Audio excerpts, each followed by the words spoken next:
Do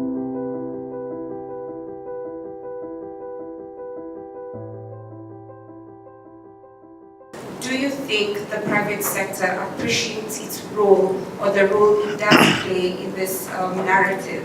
And does it make economic sense for the private sector to invest in health at this point? The business and economic benefits for me are threefold. Firstly, if you improve, UHC will ensure that health is accessible to all wherever they are. Healthier populations are able to go to school and able to work, so economically it makes sense. I've read in the WHO analysis that there's a 10-to-1 return actually on investing in healthcare. So the healthier communities are better able to contribute and to learn and to contribute to the economy. Secondly, investing in health workers generates employment opportunities and career opportunities for lots of people. That's number two. And number three, well, why would GSK invest in this? Why is that important to us?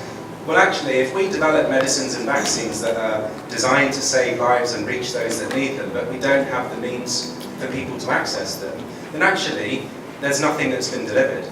We've been developing a malaria vaccine, and it's taken 30 years, and this year will be the first year that we actually make that product available to people. So in 30 years of development, and somewhere between £500 million and £1 billion it's cost in development, there's not a single person that's got it yet. So we can only really say that we've delivered on this if it gets to the people that need it. So once we launch it, we need the health infrastructure, we need UHC in order for it to be able to, in order for us to actually be able to say we've been successful in doing it. And so investing in health infrastructure, in health systems, in health workers is important for GSK, not only for the social good that it develops, health is a human right, but it's also good for us for making sure that we have a platform for access to our essential medicines and vaccines. And that's why the private sector has got a huge role to play in supporting and contributing to UHC. Health workforce within our countries who are demotivated, who are looking for the next opportunity to jump ship. We are losing thousands of health workers because of immigration to Middle East, to Europe, to America. We know that very well. But also, we also know that in our countries, we have nurses, we have nutritionists, we have doctors who have graduated and they have not been absorbed within the healthcare system. That is a fact, we know that. But even those who are working are so demotivated. Why are they demotivated? One, of course there is a salary issue, but motivation is not just because of salaries. The motivation is not about salaries. It's also about the working conditions where all the workers are finding themselves in. It's actually all the workers who are finding themselves in facilities which are actually just a room or 2 rooms, just brick and mortar. No basic equipment to attend to a patient. And then, in most of the places, that you're in Zambia, you're in Kenya, you're in Uganda, you are in a facility, you are a nurse, 25 years, 30 years, and the next place where you can get a house to rent, a single room, is 5 kilometers, 10 kilometers from where the facility is. We must put a face to what we call human resources for health. We must see our nurse, our nutritionist, our doctor as a human being, and therefore appreciate that there are people with ambitions in life. There are people who are looking for career growth. There are people who require to live in a decent house which has water, which has sanitation, which has security. These are things that in most cases we don't put into consideration, even as we seek to see motivated and ready to work health workers as we post them to all these places. These are real issues and we must address them. So even as we invest in training, even as we handle their pay package, it is appreciating that it's not just about money. It's also about the fact that they are human beings. They want their children to go to the best schools just like your children. So what do you expect of a young nurse who has a young family and they have nowhere where their children can go to school? What do you expect of a young man, a nurse, who is based somewhere deep in the rural areas and they want to move to the next level of their lives, assuming that they want to marry, but they're in a setting where they feel disadvantaged compared with their colleagues who are in urban, peri-urban areas or areas within countries which are a little bit better than them? Definitely they are human beings, they will be demotivated. And these are things that managers within the health sector have to think through and have to provide solutions. Thank you so much for that. Ntumbi, do you think we've had lots of civil societies air or share their voices in this conversation? There's been a lot that has been said, but do you think it has translated into action? As you know, to achieve universal health coverage, we need to have strengthen the health system. Strengthening health system is the one most important pillar to achieve universal health coverage. And the health worker, training health worker, is very important to have a good health system. So, as the other panelists said, we need to work to have a very good health worker in our health facilities. The society, civil society, continue to work in this area, but the health workers facing a lot of challenges, and these challenges related to management and leadership. When I take the area for management, we saw that in our health facilities, we have the challenge for turnover.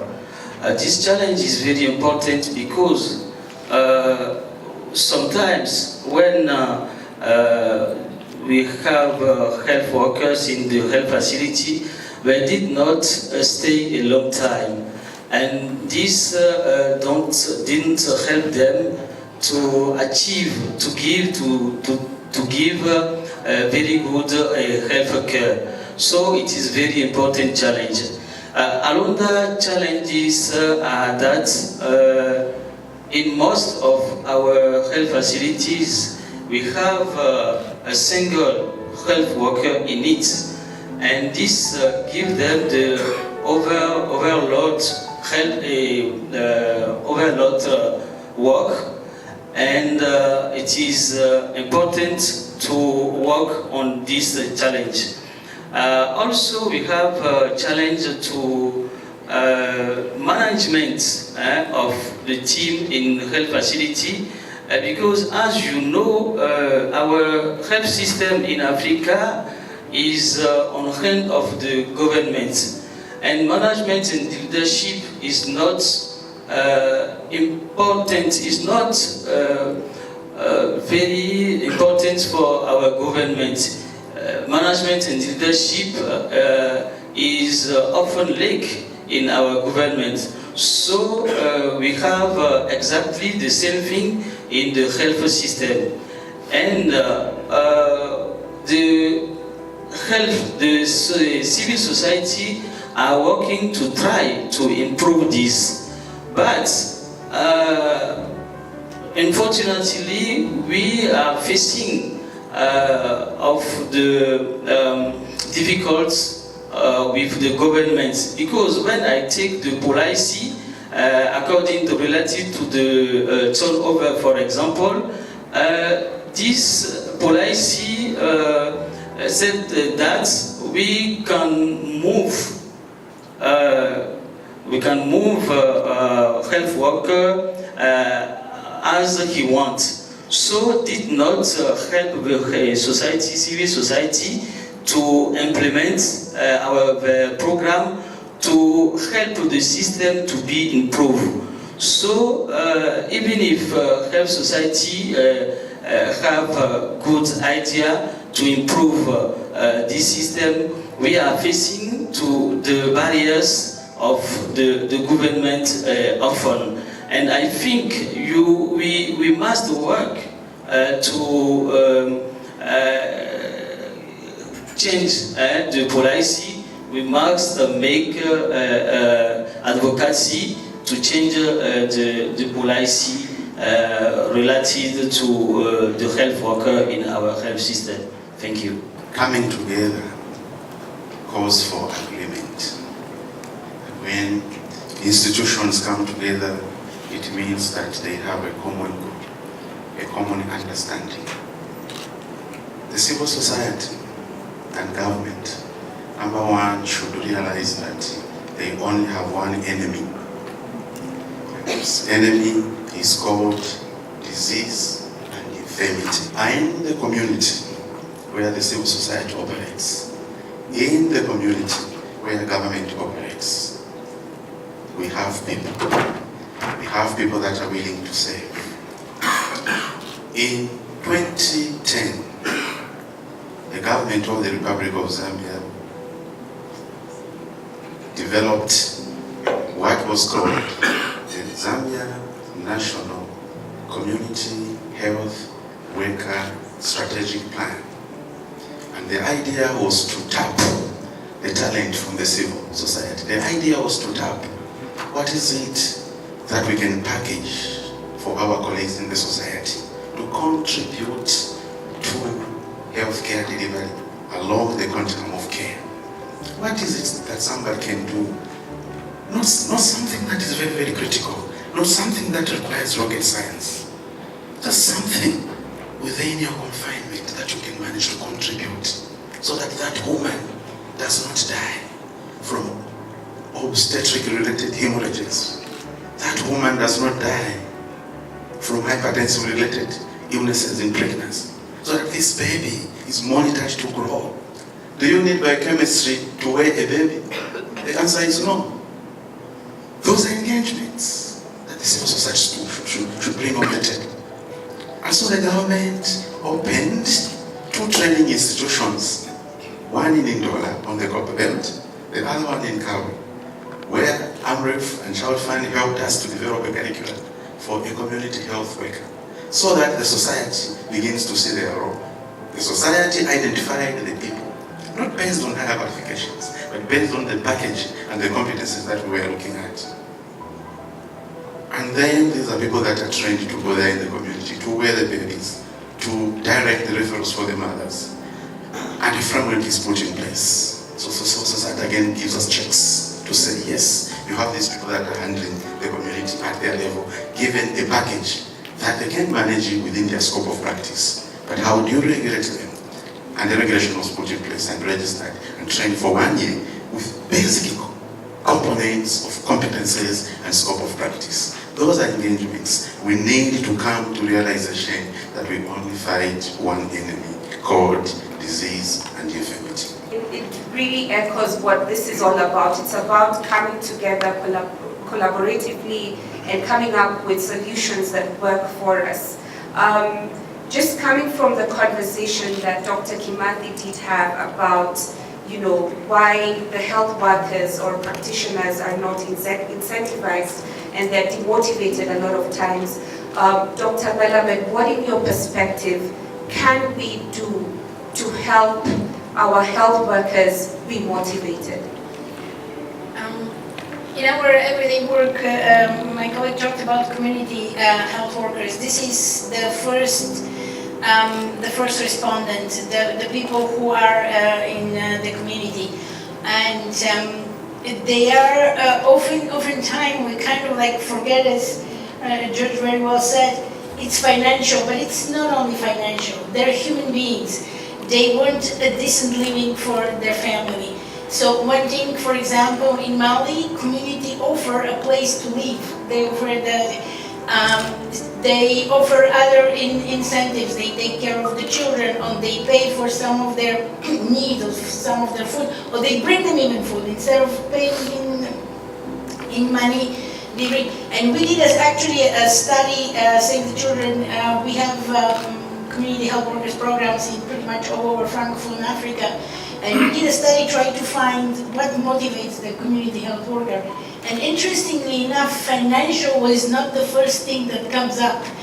It comes recognition by the community, recognition by their peers, being part of the system, being part of the health system, and being recognized by the health system.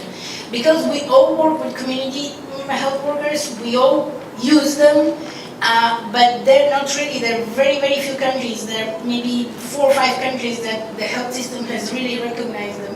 And that's one way. I was also really surprised to sometimes, again, we forgot that one of the things they mention is professional development. They ask, okay, so I'm a community health worker for 10 years. I want to develop more. I want to do more.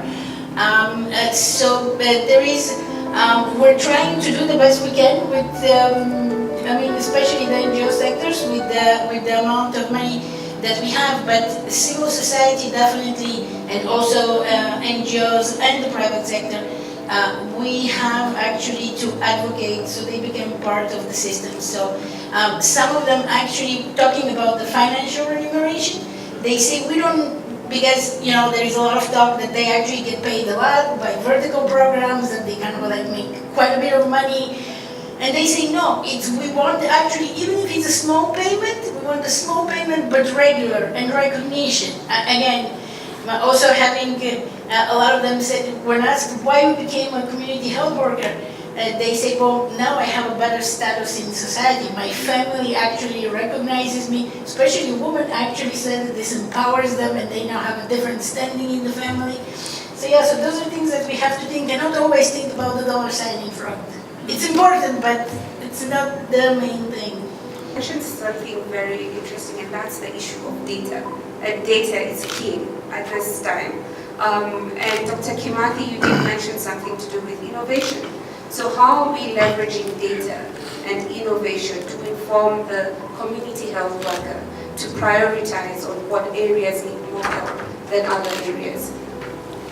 Good question, Liz. And so in two ways. One is we are also leveraging on technology, and we've come up with some tech solutions like LEAP and MJALI, which are assisting us to collect real-time data, and it's linked to the DHIS, which is part of the ministry mechanism to collect and also feed data upstream. But what I wanted to say is that we are conscious that it's not in all communities where you are able to use mobile technology and tech to do data collection, analysis, feedback, and all that. So we also adopt very participatory methodologies and approaches, which just suit whatever communities we find ourselves in. And again, in the context of UAC, remember most of the communities which have minimal capacity, quote unquote, in M&E kind of staff, are the ones that are left behind, are the ones that are in really remote areas, ash parts of this continent. So, but the most important thing that I wanted to mention is that as much as possible, we do upstream push of data from communities up to the district level, national level policymakers. But we are very conscious to ensure that the same data and same information is actually feeding back to communities and allowing them to see the spaces, think through it, and see how they are performing in the various indicators and making decisions on how they want to provide services to the people. So upstream, but also a lot of downstream support. I want to make a case for outbreak communication here. Community health workers in Nigeria die during outbreaks. And it's so touching that if communication systems have been strengthened, health communication systems have been strengthened, even in the communities, this can be avoided. It's an avoidable evil. So please, I want us to include that in our designs of whatever interventions we are doing for community health workers. Thank you. We do a project which develops housing for rural health workers, so we already look at one aspect of retention and motivation. But I wanted to challenge the panel and for all of you to share and inspire us with some best practice for these non-financial incentives. For people who are long-term in the workplace, in challenging places, what else can you do? Is it professional development? Is it about supervision? What examples of best practice can you share with us to inspire us as we leave today? Thank you. One of the things that we advocate for with our partner, and I know our partners do, is through having a smartphone, there are multiple things that a health worker will have access to if they're equipped with the phone. This helps with disease surveillance, which helps with emergency and disaster preparedness. It helps us to be able to communicate about issues in real time before they become very serious. It doesn't mean you can completely avert them, and it's not the only thing that's going to work. But health workers that are equipped with phones can share information on disease surveillance. It helps them to connect with one another. It helps them to connect with their supervisors. It helps simplify reporting. And it also helps with ongoing professional development. You've got AMREF do a fantastic job of developing online content which reduces the cost of training but also improves the access to training. And so whilst mobile phones, in my opinion, are not the answer, they're a key tool to actually solving some of the issues that we talk about there. And I think we are very supportive where there's good innovation in using mobile technology. There are multiple touch points where they can support the health workforce. So it's part of the solution, I think, and one that I think we'd be very keen to see how that develops over time, because I think mobile phone coverage and technology are clearly increasing exponentially. And I think certainly by 2030, by the time we get to the end of the SDG period, there's going to be technology that we're not even aware of now. So I think we need to make sure that as we develop our solutions that we have an eye on and are leveraging innovation to do so. And it will help be part of the solution to some of the issues that were raised by the two points made. Okay, fantastic.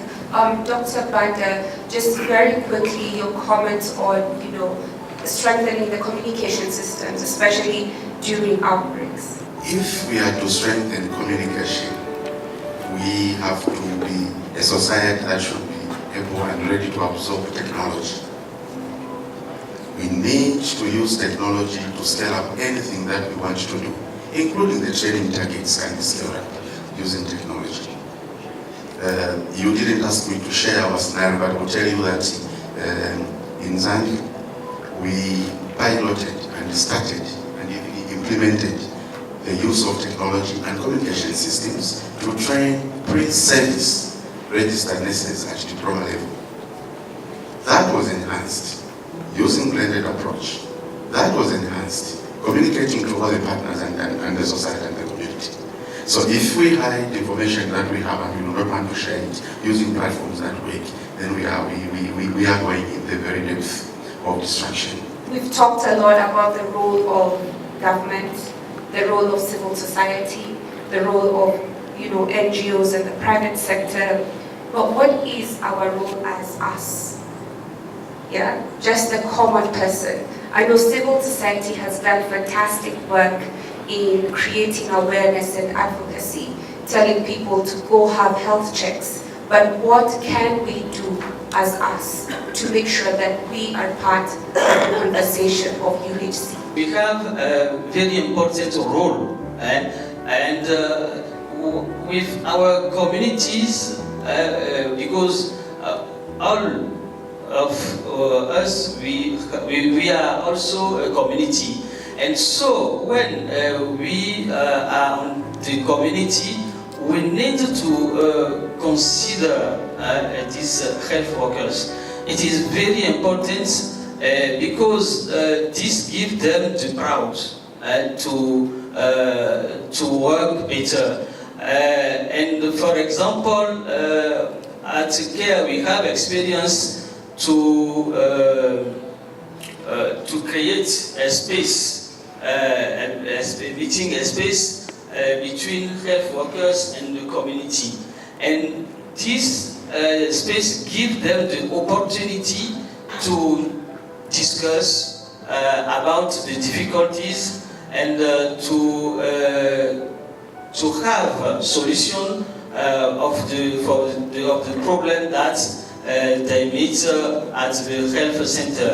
So I consider that we are on the community and we need to make a good relationship between us and the health workers.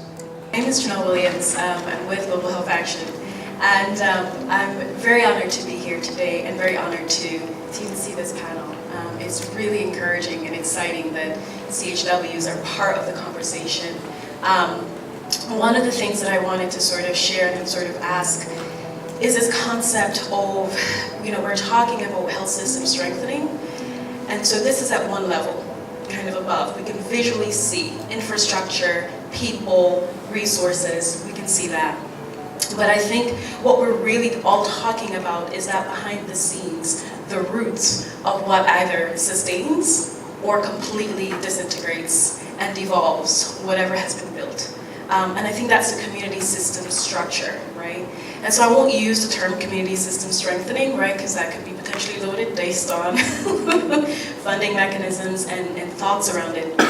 But a lot of our work has been, yes, doing the above and the visible work, but the core of our efforts have really been around catalyzing, right, social innovation for health. So like we create these new terms, right, every 10 years. But how do we ensure that, one, we understand what are the community systems already in place?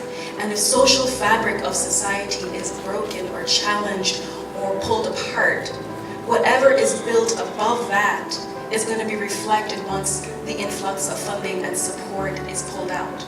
So how are we looking at building and continuing to support that? Because at the end of the day, how do we define civil society? And that's your question. How do we define civil society? Who is civil society? Is it the faith leaders? Is it the faith health facilities? You know, is it people walking in and out? And is there a culture of health? Because fundamentally, if health is not a value, we will not pay for it. And so there has to be this, I think, paradigm shift of recognizing if we have not even addressed the value of health at an individual level and all of the levels leading up to national and international, outside of those in the health sector, then we've lost the game before we started.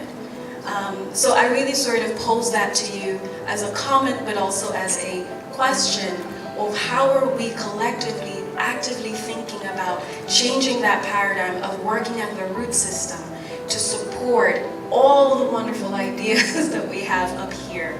And I think the other part of it is, are we continuing to listen? Because it's not just what we think is the problem. If people in the community do not believe that the problem that we've looked at, the fabulous data says is a problem, we've lost it. Based on your experience across this sector, community health worker programs around the continent, what's your view on the absorption capacity of community health workers, whose portfolio of diseases and conditions they have to look out for and manage keeps on increasing year after year?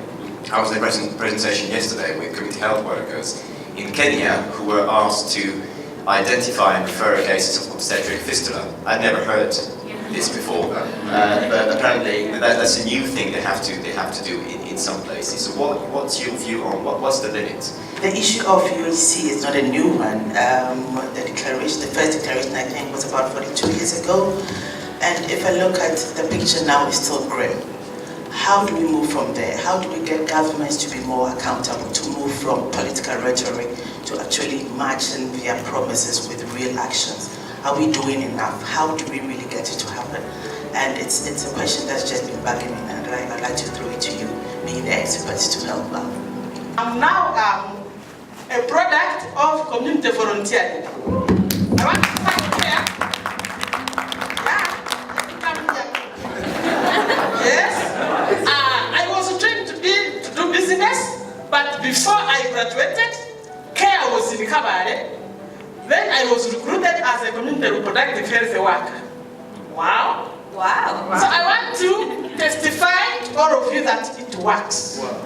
As we talk, yes, through regular support supervision, mentoring sessions, and helping us to collect the data, analyze it, package it, give feedback, it worked.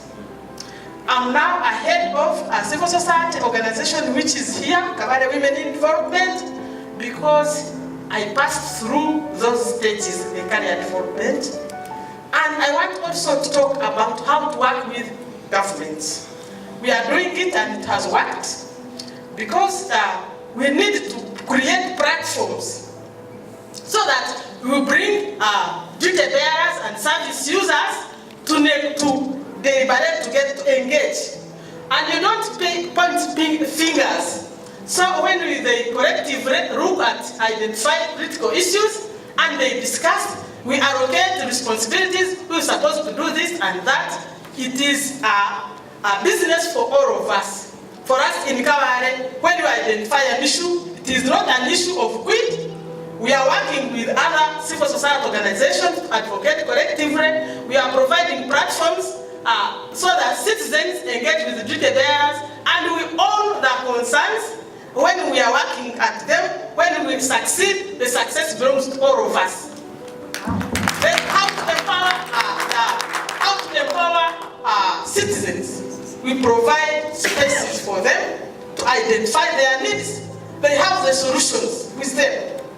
So work with them and don't say it is now Kabale Women Involvement taking the mantle. No, it is for all of us. So when we provide spaces for them to engage and to evaluate, they are part of the identifying, planning, implementing, evaluating, and now celebrating the success. Then it is for all of us. Thank you.